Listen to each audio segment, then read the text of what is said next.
Assalamu alaikum, dear student. So this is welcome to a new semester, and your subject have been allotted to me in emergency because आजकल जो situation है you know very well, मतलब कि normal condition नहीं है, तो इसलिए ये लेक्चर जो है ना बैलेंस फूड के बारे में है। तो अगर थोड़ा बहुत मुझे जल्दी जल्दी रिटर्न में मैंने स्लाइड बनाने में तकरीबन ये 5 घंटे हो गए, और ये 3 चैप्टर थे, तो उनसे मैंने पॉइंट्स कलेक्ट करके लेक्चर बना दिया। तो एक्चुअली दिस आर 3 लेक्चर्स। अब इसमें कुछ लेक्चर जो है ना मिनरल्स और वाटर, वो अभी मैं नेक्स्ट लेक्चर में नेक्स्ट वीक में डिस्कस करूँगा। This lecture is sufficient for your this week and it is 3 lecture. Actually ये लेक्चर जो है ना, ये बैलेंस फूड के बारे में है। दिस इज़ द फर्स्ट जो आपकी कोर्स कंटेंट है, उसमें ये फर्स्ट बैलेंस फूड है, और ये सबसे लेंथी है, सबसे इम्पॉर्टेंट है, और इसमें से एमसीक्यूज बहुत ज़्यादा आएंगे। ठीक है, इसमें मैंने कुछ रिटर्न में कुछ अगर थोड़ी बहुत गलती हुई हो तो वो मतलब इतने मुश्किल नहीं है, सिंपल से है, आप मुझसे पूछ सकते हैं। ठीक है, बट किसी टाइम भी आप पूछ सकते हैं, 1 दिन के बाद, 2 दिन के बाद। बट आप जब यस सर लिखे तो अपना नाम मेंशन करिए कि आपकी जो अटेंडेंस है वो मेरे साथ आ जाए। तो अब मतलब ये डोंट वरी, इंशाल्लाह इजी है, बहुत मुश्किल नहीं, यू नो वेरी वेल, और आप लोग जो है ना इसको इजी ले ले। ठीक है, अब now what about balance food. Now we are going to start the topic balance food. So the balanced food is defined as that food which contain all the following 5 types of dietary ingredients। मतलब ये आपने सुना होगा कि फलाना बंदा बहुत अच्छा खाना खाता है, बस ये वही है जिनके पास जो है ना ये सारे अच्छे खाने की मतलब है कि अवेलेबिलिटी मनी हो, तो ये सारा खाना जो है ना वो लोग ज़्यादा बैलेंस फूड खाते हैं। ठीक है, एक तो एजुकेटेड हो, एक बंदा एजुकेटेड हो, उसको पता हो कि मेरे फूड में क्या क्या होना चाहिए, पैसे भी हो, तो ये सारा फूड जो है ना वो अपने लिए मतलब ये अरेंज कर सकता है। Now we are going to so 5 ingredients है बैलेंस फूड में। एक प्रोटीन है, दूसरा फैट्स है, third carbohydrate, fourth vitamins, 5 mineral, but water is also essential. तो मिनरल और वाटर में नेक्स्ट वीक में डिस्कस करूंगा। ठीक है, नाउ व्हाट इज प्रोटीन। तो protein is important for the following reason. क्यों? It is in growing human protein is required to provide building stones. आपकी बॉडी की जो बिल्डिंग स्टोन है अमाइनो एसिड्स, उनके लिए out of which body structural protein are constructed in the process of growth. जब आपकी growth होती है, किसी की ग्रोथ हुई है बच्चे की, तो उसके लिए जो है ना ये बहुत ज़रूरी है to make good the tissues को, बॉडी टिश्यूज़ को अच्छे बनाता है। Oh body tissue which is loss by wear and tear, मतलब है ओल्ड एज में या कोई ज़्यादा काम करते हैं, वियर टियर बॉडी में आते हैं, तो उसकी जो बॉडी टिश्यू लॉस होता है तो उसकी रिपेयर में and build of new tissue after illness. और अगर कोई बीमार हो जाता है तो उसकी टिश्यूज़ मतलब है कि वो कमज़ोर हो जाते हैं, तो उसको बिल्ड करने के लिए प्रोटीन ज़रूरी है। ठीक है, this is very easy points.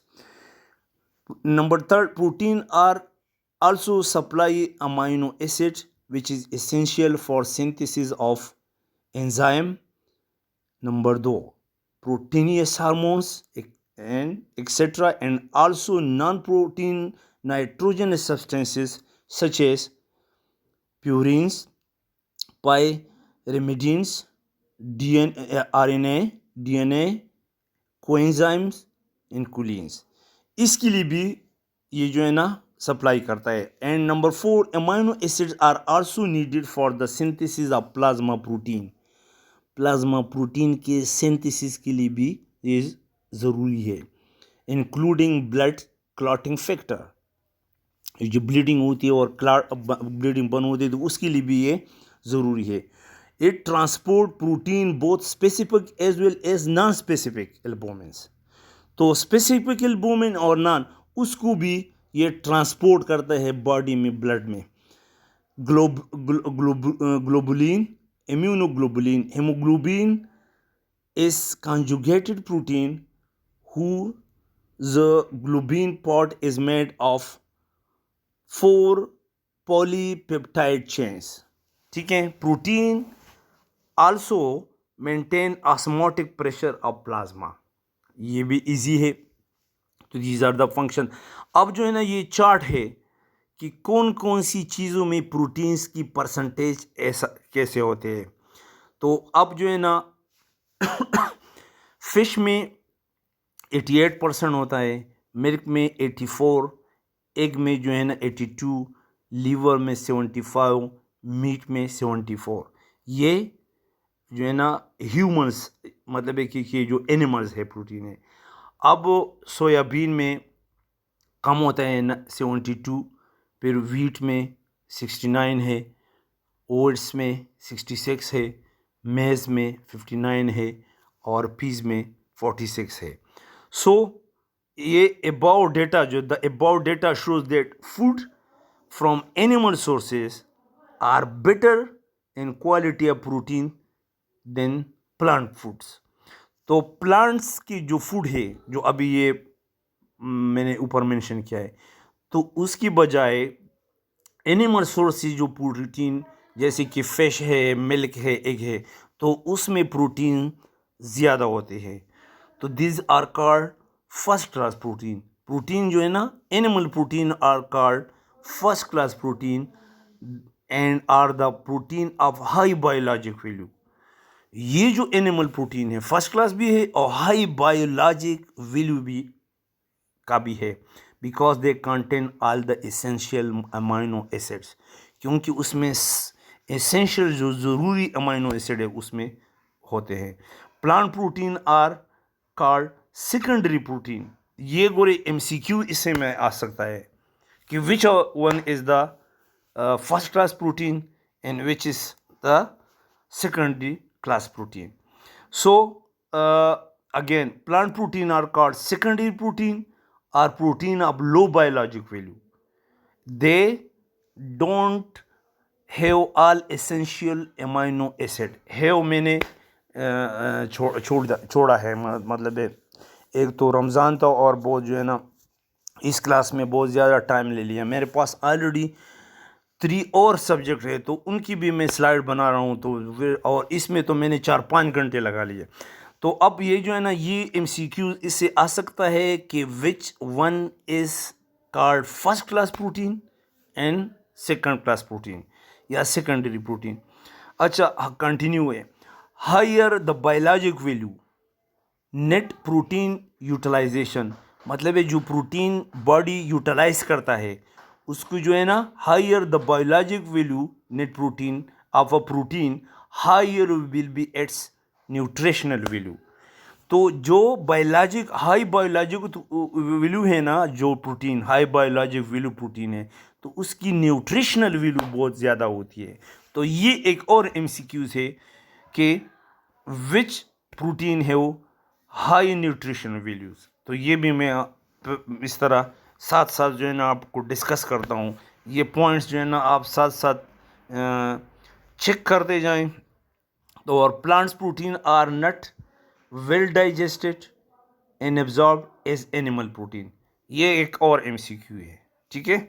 Plant protein और plant protein can be made first class protein by making a mixture of vegetable protein so that essential amino acid absence in one protein can be supplied by other protein. तो अगर आप vegetable के मुख्तलिफ जो है ना vegetable इकट्ठा करके तो फिर आप फर्स्ट क्लास प्रोटीन बना सकते हो, क्योंकि किसी में कम होते किसी में ज़्यादा, तो फिर मिक्स करते हैं तो आपकी जो है ना फर्स्ट क्लास प्रोटीन बन जाते हैं। Individual performing high physical work need more protein. अब मैं एक और MCQs है कि दोज पीपल विच वर्क, जो ये ज़मींदार है और जो बहुत ज़्यादा जो लेबर काम करते हैं, ये कितना खाना खाते हैं? तो इसलिए कि उनको बॉडी की जो है ना प्रोटीन की ज़्यादा ज़रूरत होती है। अब कोई घर में बैठा है और ना चलता घूमता फिरता है ना गेम करते है, तो उसको प्रोटीन की क्या ज़रूरत है? वो अगर प्रोटीन थोड़ा भी खा ले तो उसकी बॉडी जो है ना यूटिलाइज नहीं करता। Children who do not get, अच्छा, deficiency of protein in children, अगर डिफिशियंसी आ जाए चिल्ड्रन में तो क्या क्या हो जाते हैं? Children who do not get sufficient protein during infancy suffer from irreversible damage to brain cells। ये एक और MCQs है कि चिल्ड्रन में अगर इनसफिशिएंट प्रोटीन हो तो उनकी जो ब्रेन सेल्स है वो प्रॉपर नहीं होते हैं, डल डल किस्म के होते हैं। लो फिजिकल ग्रोथ, उसकी ग्रोथ जो है ना अच्छी तरह नहीं होती। एंड इंक्रीज्ड मोर्टेलिटी रेट, और मोर्टेलिटी रेट भी ज़्यादा होते हैं। In children severe deficiency of good quality protein produce kwashiorkor syndrome. Kwashiorkor syndrome एक ऐसे सिंड्रोम है जिसमें बच्चों में होता है और उसमें जो है ना हाइट भी सही नहीं होती, स्किन भी सही नहीं होती, पतला सा स्किन होता है और येलो येलो किस्म की वो कलर होती है। तो ये सिंड्रोम याद रखिए, ये भी एक MCQ है। अच्छा, in pregnancy in nursing women there are more protein deficiency. अब ये एक और MCQ है कि प्रेगनेंसी में और नर्सिंग वुमेन में, जो मदर नर्सिंग वुमेन या नर्सिंग मदर, जो मदर बच्चे को जो मिल्क देता है, तो उनमें प्रोटीन की ज़्यादा डिफिशिएंसी होती है बनिस्बत मेल की। तो female suffer more protein deficiency than men. This is another MCQs. If plasma protein, especially albumin, become low, hypoproteinemia, edema results. ये एक और है, प्लाज्मा प्रोटीन स्पेशली एल्बुमिन कम हो, बिकम लो, तो उसमें क्या हो जाता है? एडीमिया जो है ना उसमें बॉडी में स्वेलिंग हो जाती है। तो एक और है, कंटिन्यू है। Protein deficiency there will be decrease resistance to infection. जिन लोगों की प्रोटीन इंटेक बॉडी इंटेक कम होती है तो उसकी रेजिस्टेंस टू इन्फेक्शन, उन लोगों में इन्फेक्शन ज़्यादा हो जाती है। ये मे बी कि कोरोना वायरस हो जाती है उनको भी। तो प्रोटीन डिफिशिएंसी पेशेंट, हाँ this is right. Corona virus में vitamin C and proteinic diet are very important because vitamin C increases immunity and resistance and protein जो है ना also increases the resistance to infection. Protein deficiency, ये भी एक MCQ consider रखूँ। Protein deficiency patient shows hypofunction of gonads, ये जो glands है, adrenal insufficiency and thyroid atrophy. ये एक और MCQs है। मतलब है कि इसमें से आपको मैं 30 MCQ जो है ना इस एक जो लेक्चर है अभी मैं दे रहा हूँ, इससे 30 MCQs बना सकता हूँ। Anyhow, okay, fats, now we come on fats. It is not only important for its high calorie value but also it is a vehicle for the fat soluble vitamin and essential fatty acid। ये तो clear है। The essential fatty acid must be taken in food. The fats reduces the bulk of food, ठीक है, खाना कम करता है। अगर ज़्यादा फैट्स खाओगे तो फिर आपकी को कम खाना चाहिए। गिव टेस्ट टू फूड, ये फूड को टेस्ट जायका भी देता है। मतलब है जिस फूड में फैट्स ना हो तो वो कैसे पीका पीका लगता है। It reduce hunger for a longer time, और जो फैटी डाइट लोग लेते हैं तो उसको काफ़ी टाइम तक जो है ना वो भूख नहीं होती। तो ये भी एक एमसीक्यूज है। सुबह अगर आपने इतना 5 अंडे खाए और 5 पराठे खा ले तो आपको पूरा रात तक जो है ना आपको भूख नहीं लगेगी। ऐसा ना हो कि आप सब लोग ये स्टार्ट करें। The fats intake for human should not be more than 30% for total human calories। मतलब ये टोटल कैलोरीज अगर किसी इंसान को जितना चाहिए तो उनमें जो है ना fat should the fat intake for should not be more than 30%। It should not be more than 30। ये एक और MCQ है। Food diet having an as little as 5 to 10% of the total calorie as fat were quite safe। वो diet जिसमें fat कम हो 5 to 10%, 30% है लेकिन अगर 5 to 10% हो तो बॉडी के लिए बहुत सेफ होता है and well tolerated bye humans. और बंदा भी बहुत अच्छा फील करता है और डाइजेशन सही डाइजेशन होती है। तो excessive intake of fats causes what cancer of the colon. ये देखो ये एक एमसीक्यूज बहुत इंपॉर्टेंट है। जो लोग ज़्यादा फैटी डाइट खाते हैं उनमें कोलन इंटेस्टाइन की कैंसर की चांसेस ज़्यादा होते हैं। Fat increases the bile flow from the gall bladder to the intestine. अब ये भी एक एमसीक्यू है। मैं ये इसलिए कहता हूँ कि ये भी एक एमसीक्यू है तो इसी से ही आएगा ना। अच्छा, fats 1 gram of fat produce 9.1 kilo calories. Fat have high calorie value. They also transport fat soluble vitamin and fatty acids। Fat reduce the bulk of food and add taste to it। They have high satiety। अच्छा, satiety मतलब है high value। Thus they can relieve hunger for a longer period of time।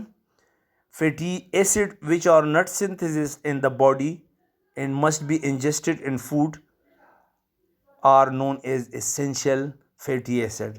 ठीक है, very easy बात है क्योंकि मैं थोड़ा थोड़ा आपको एक्सप्लेन करता हूँ। ठीक है, essential fatty acids are found in high concentration in reproductive glands and help in the transport of cholesterol. ये भी clear. They also lower the cholesterol level thus protect against atherosclerosis. जो आर्टेरियोस्क्लेरोसिस बीमारी है, जो ब्लड वेसल तंग हो जाते हैं, उनमें भी काम करते हैं। Deficiency of fats symptom will be dry scaly and thicken skin and arrested growth. तो अगर डिफिशिएंसी हो तो ये याद रखो, स्किन प्रॉब्लम बहुत ज़्यादा होता है। ठीक है, और ग्रोथ डिस्टर्ब होता है, प्रॉपर नहीं होता। Vegetable fats are richer and polysaturated polyunsaturated fatty acid, essential fatty acid then animal fats। ठीक है, ये एक और पॉइंट हो गया। कार्बोहाइड्रेट्स, अब हम कार्बोहाइड्रेट्स पे आ गए।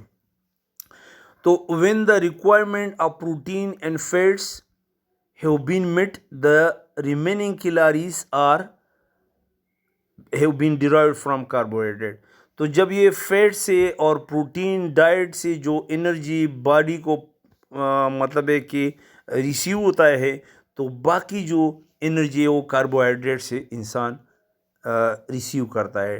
कार्बोहाइड्रेट भी ज़रूरी है ना।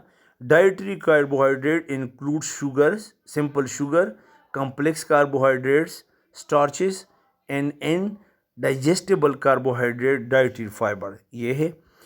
अच्छा, the high carbohydrate foods are the cereals, tubers such as potato, fruits, sugar cane, beet, roots जो है ना, सिरप्स जो है ना, जो शरबतें आप पीते हैं, स्वीट्स और चॉकलेट जो खाना खाते हैं, जो मिठाई खाते हैं। अच्छा, the proportion of carbohydrates in the diet varies widely but it is usually recommended that carbohydrate should constitute 55% to 60% of the total caloric intake। However, no more than 66% of the total calories should be obtained from this। मतलब ये 66% से ज़्यादा calorie carbohydrate से नहीं लेना चाहिए, क्योंकि फिर डायबिटीज़ बन हो जाते हैं इंसान को। ज़्यादा शुगर खाओगे तो डायबिटीज़ हो जाती है। Carbohydrate glucose can be produce in the body from amino acid and glycerol gluconeogenesis. अच्छा, जिसको रमज़ान है तो मेरी ज़बान भी प्रॉपर नहीं है, ठीक है। Carbohydrates and fats are protein spare, ये प्रोटीन स्पेयर है carbohydrate. They decrease the protein breakdown to supply energy, ये भी clear. Protein sparing action of carbohydrate are greater than that of fats, ये भी clear. Diet rich in glucose में promote dental caries, ये point बहुत ज़्यादा important है कि जिस डाइट में शुगर, आपको तो पता है ना डेंटिस्ट और ये जो रेडियोलॉजी डिपार्टमेंट वाले हैं जो लोग, उनको भी पता है, ये तो सबको पता है कि जिस डाइट में ज़्यादा चीनी खाते हैं तो उनमें डेंटल कैरीज ज़्यादा होते हैं। Diet rich in carbohydrate produce diabetes, ये भी कॉमन बात है। और in certain cases there is increase plasma level of lipid in response to carbohydrate rich diet, type V, type 4 hyperlipidemia and or endogenous hypertriglyceridemia, ठीक है। ये याद रखिए। Vitamins, now we come to vitamins, जो है ना प्रोटीन फैट्स कार्बोहाइड्रेट तो discuss हो गई, उनकी डिफिशियंसी क्या करते हैं और सोर्स क्या है, ये चीज़ यार। अब विटामिन जो है ना are classified into two group, दो, एक फैट सॉल्युबल विटामिन, ये तो आपने पढ़े हैं, वाटर सॉल्युबल विटामिन। तो फैट सॉल्युबल विटामिन जो है ना, these one of the fat soluble vitamin is vitamin के, हैज़ ए कोएंजाइम एक्टिविटी, ये कोएंजाइम एक्टिविटी भी करता है। The vitamin these vitamins are released, absorbed and transported along the fat of the diet, ठीक है। they are not readily excreted from the urine, ये भी ठीक है। and their significant quantities are stored in the liver and adipose tissue, ये point बहुत important है, ये एक MCQ के लिए बहुत ज़रूरी है। अच्छा, विटामिन ए जिसको रेटिनॉल कहते हैं, और ये सोर्सेज एनिमल सोर्सेज है, लीवर में है, किडनी में है, क्रीम्स में है, एग यॉल्क में है, फिश में है, लाइक हेरीबॉट रिचेस्ट सोर्स है। Colostrum is also very rich vitamin A, ये भी बहुत ज़्यादा है। प्लांट सोर्सेज के रूटीन्स। अच्छा, फंक्शन ऑफ विटामिन ए का क्या फंक्शन है? Maintenance of visual cycle, reproduction, इसमें भी विटामिन ए डिफिशियंसी हो तो रिप्रोडक्शन कम होती है। Growth, body growth, maintenance of epithelial cells, ये याद रखो गोरे, इससे MCQ लाऊंगा विटामिन ए से। Metabolic role and prevention of chronic diseases, vitamin A is very effective in the prevention of chronic diseases. अच्छा, deficiency disorder of vitamin A क्या क्या करते हैं ये इसमें जो है ना मैंने एक्सप्लेन किए हैं थोड़े थोड़े, लेकिन ये जो है ना बहुत ज़्यादा है डिफिशियंसी ऑफ विटामिन ए। अब थैलेमिक डिसऑर्डर होते हैं, ये तो याद रखो।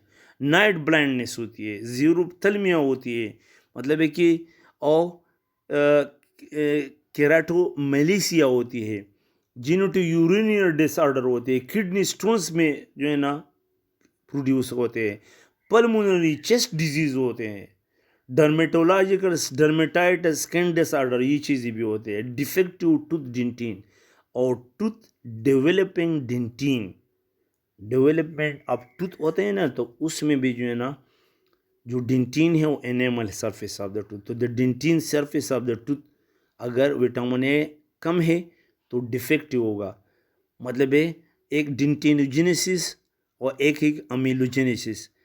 एनेमल प्रोटीन कम हो तो टूथ की एनेमल, ये पॉइंट बहुत डेंटिस्ट वाला जो है ना, डेंटल स्टूडेंट्स याद रखो कि अगर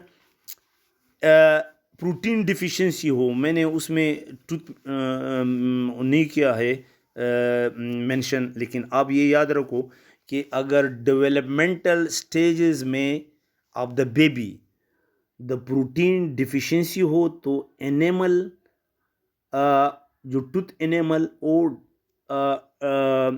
प्रोटीन की जो टूथ एनिमल वो कम होगी तो अमीलोजेनेसिस इम्परफेक्ट होगा, डिस्कलर टीथ होंगे, एनिमल सरफेस बहुत वीक होगा, ब्रिटल होगा और टूथ जो है ना जल्दी टूट जाते हैं। और अगर विटामिन ए की कमी हो तो टूथ की डेंटिन जो डेवलपमेंट है वो डिफेक्टिव होगा, तो डेंटिन डिफेक्टिव होगा तो फिर क्या होगा, नीचे पल्प है तो सेंसिटिविटी होगा। ठीक है, विटामिन डी, अच्छा ये विटामिन बहुत इंपॉर्टेंट है, ये तो आपको पता है कि विटामिन डी सोर्सेज जो सन है बहुत ज़्यादा और ज़्यादा रिच सोर्स सन्स है, लेकिन वो तो आपको पता है। So they are group of steroid that have hormone like action है इनका। Sources of vitamin D ergo calciferol जो विटामिन D2 है, found in plants and cholecalciferol vitamin D3 found in animal, ये एनिमल में है एक प्लांट में है। और tissue are the sources of pre form vitamin D, तो ये प्री फॉर्म पहले से जो है ना विटामिन डी के रिच सोर्सेज है प्लांट्स और ये जो एनिमल्स है, उसमें डायरेक्ट विटामिन डी होती है, सन डायरेक्ट, तो सन में भूल गया हूँ, ये पॉइंट भी याद रखो। Curd and other fish liver oils are best sources, इसी तरह फिश में भी होते हैं। Human milk is poor in vitamin D than cow milk, ये पॉइंट बहुत ज़रूरी है। ह्यूमन मिल्क मतलब है मदर मिल्क की मदर, उनमें जो है ना विटामिन डी वो काउ के मिल्क में जो है ना उनमें काउ वाले में ज़्यादा होती है। तो फंक्शन ऑफ विटामिन डी क्या है? अच्छा, it increases uptake of calcium by the intestine, ये एक एक्शन हुआ। Minimise loss of calcium by the kidney, ये दूसरा। Stimulate resorption on bones when necessary, ये भी clear. Stimulate the mobilisation of calcium and phosphate, ये में एन नहीं है, and phosphate from the bones by process that requires protein synthesis, ये पॉइंट हो गया। It stimulate the absorption of calcium and thus helps in the repair and formation of bones. तो ये लास्ट वाला जो है ना बिल्कुल ज़बरदस्त MCQ है आपके लिए। और फिर डिफिशिएंसी ऑफ विटामिन डी क्या करता है? ये दोनों चीज़ें करता है, दो डिजीज़ है, रिकेट्स, ये जो है ना टी मैंने नहीं लिखा है, रिकेट्स है, इन ऑस्टियोमलेशिया, ये दोनों बोन डिसऑर्डर है। बोन जो है ना वो वीक होते हैं, फ्रैक्चर हो जाते हैं और बंदा चल नहीं सकता। और जो है ना इसके जो हाथों की जो उंगलियां हैं, स्पेशली ये और पाँव और ये जॉइंट्स, ये सारे जो है ना टेढ़े मेढ़े होते हैं, ऑस्टियोमलेशिया, और ये रिकेट्स में है। और ऑस्टियोमलेशिया वो बोन की डिसऑर्डर है और बोन वीक हो जाते हैं, फ्रैक्चर हो जाते हैं, और जो है ना ये विटामिन डी। तो ये दो डिजीज़ जो डिफिशिएंसी है बहुत कॉमन है। विटामिन ई अब दूसरा विटामिन है, rich source in meat, liver, egg fish egg fish liver oil, milk. Human milk is 2 to 4 time richer than cow milk and butter. ये विटामिन ई जो है ना ह्यूमन मिल्क में is much more than cow milk. Antioxidant है, antioxidant क्या मतलब है? Anti ageing है। ये एक और चीज़ मैं विटामिन मेंशन करूंगा कि which of the following vitamin are anti ageing या एंटीऑक्सीडेंट। और डिफिशिएंसी लीड्स टू एनीमिया, और इसकी डिफिशिएंसी हो तो RBC कम होती है और WBC तो एनीमिया हो जाता है। Vitamin K found in cabbage, cornflower, cauliflower, spinach, egg yolk and liver. मुझे रमज़ान है और मैं ज़बान कड़कड़ा रहा है। और फंक्शन क्या है? विटामिन के is required in the hepatic synthesis of prothrombin and the blood clotting factor, ये क्लॉटिंग फैक्टर ये ज़रूरी है। डिफिशिएंसी इसमें विटामिन के पे भी एक दो MCQs आ जाते हैं, क्योंकि it leads to excessive bleeding. अगर डिफिशिएंसी हो, प्रोथ्रोम्बिन टाइम इज इंक्रीज होगा, क्लॉटिंग टाइम प्रोलॉन्ग होगा, ब्लीडिंग अगर मोस्टली फ्रॉम GIT, तो स्टूल में ब्लीडिंग होगा। विटामिन के की डिफिशिएंसी होगा तो स्टूल में, यूरिनरी ट्रैक्ट पेशाब में, and uterus. Okay, water soluble vitamins वो कौन से है वाटर सॉल्युबल? पहले वाले फैट सॉल्युबल विटामिन, तो इसमें विटामिन C आते हैं। सोर्सेज फ्रेश फ्रूट्स है, वेजिटेबल है, सिट्रस फूड है, पोटैटो है, टोमेटोज है, एंड ग्रीन वेजिटेबल है, ह्यूमन मिल्क से। फंक्शन ऑफ विटामिन C क्या है? बोन्स फॉर्मेशन में ये हेल्प करता है, बोन बॉडी कार्टिलेजेस फॉर्मेशन में, टूथ डेंटिन में जो है ना ये हेल्प करता है, epithelial tissues of the body growth में करता है, हेल्प करता है, कनेक्टिव टिश्यूज जो है ना ये हेल्प करता है फॉर्मेशन। तो अगर डिफिशिएंसी हो तो bone, cartilage, tooth, epithelial, connective tissue सारे डिस्टर्ब होंगे, ठीक है। और डिफिशिएंसी ऑफ विटामिन C क्या होगा?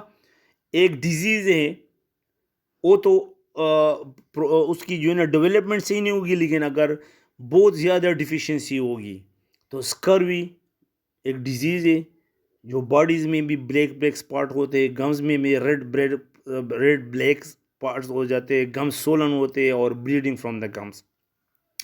और बोन की जो ग्रोथ है डिसऑर्डर वो सही नहीं होती, और डिक्रीज इम्यूनिटी सिस्टम। देखो, vitamin C is the only vitamin which increases the human immunity system। तो ये MCQ में ये भी मैं लाऊंगा।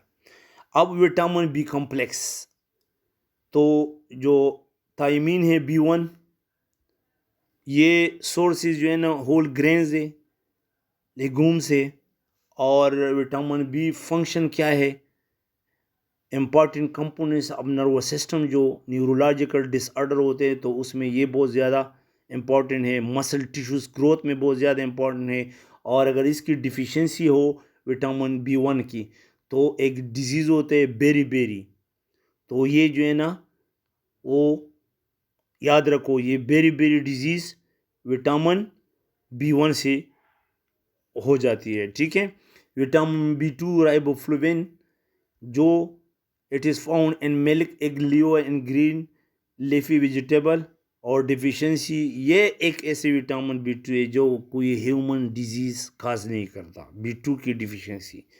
Now vitamin B3 नाइसिन्स, also it is also called nicotinic acid and found in enriched grains, cereals, milk, meat। deficiency causes skin disease like pellagra एक disease है, skin खारिश होती है और उसकी जो है ना डिफिशिएंसी ये हो जाती है।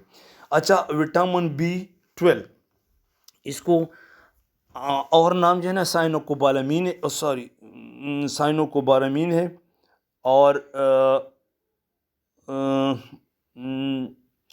और इसकी जो है ना deficiency leads to anaemia and neurological disorder. तो अगर इसकी डिफिशिएंसी हो तो न्यूरोलॉजिकल डिसऑर्डर होगा, nervous system and nerves growth जो है ना वो सही नहीं होगी, ठीक है। और इसकी जो है ना सोर्स जो है ना मिल्क है, एग है, लीवर है, एग योल्क दे डिफिशिएंसी, तो स्किन डिसऑर्डर होते हैं, जो मतलब है कि स्किन डिसऑर्डर, डर्मेटाइटिस और ग्लॉसाइटिस, ये तीनों हो जाते हैं। तो अब ये है कि एक स्लाइड इधर उधर हो गया,